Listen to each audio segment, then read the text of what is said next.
Assalamualaikum warahmatullahi wabarakatuh. Sedulur-sedulur kabeh sing isih ngenteni apa sing arep tak wenehke ucapan-ucap muga dadi kanggo dasar awake dhewe urip nuju urip sing becik lan urip sing mulya. Kabeh sedulur-sedulurku, aku ndek tetembungan. Muga-muga tetembungan iki dadi ada dasar awake dhewe kanggo urip sing migunani marang liya. Ana rasa sing diarani fitnahmu adalah semangat hidupku. Ini yang membangkitkan saya. Fitnahmu adalah semangat hidupku.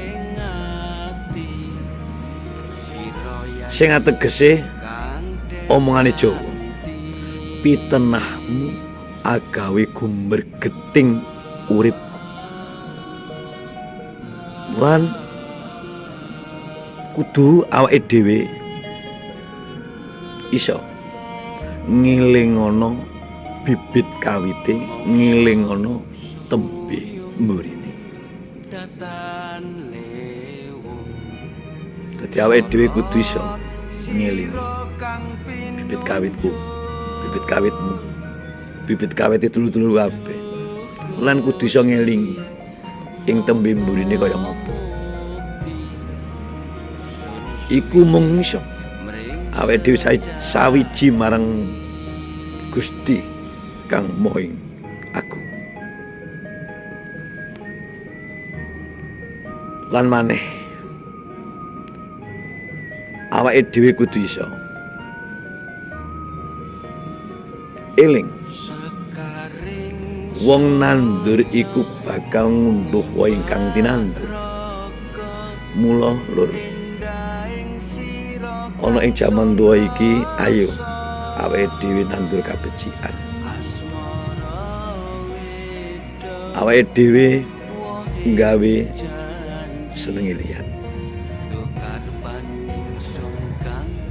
Mergo awake dhewe urip iki ora bakal iso urip langgeng. Ana watesane awake dhewe iki urip ana ing alam donya. Isih suwe awake dhewe ana ing alam sing satenane alam sing tumuju awake dhewe sesuk bakal manggon ana ing alam iku.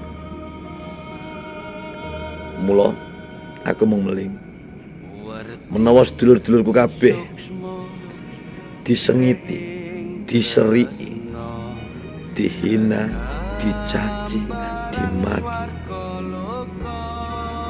Ayo walesen kanthi ati sing seneng, ati sing ikhlas. Aja pisan-pisan bales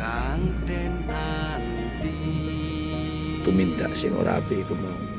Awake dhewe kudu ikhlas bales kanthi ati sing seneng. Insyaallah lur. Gusti kang murbing dumadi bakal menehi ganjaran piwales marang awake dhewe sing matikel-tikelan ora bakal kanyono-nyono marang awake dhewe. Sing iso diarani uripe awake dhewe iso urip bejo lan mulya. Insyaallah. Amin. Sedulurku kadang kabeh, ayo wiwit saiki sawiji mring Gusti tumindak sing apik, njaga kahanan sing becik, ora gawe rugine liyan, ayo gawe senenge liyan. Muga iki kabeh iso tinemu sedulurku kadangku, iso ngerti lan iso nglakoni, iso dadi salah sawijine panuntun urip sing utama. Semono lur, sesuk disambung neng omongan obrolan liyane. Muga iki berkah kanggo aku kowe kabeh.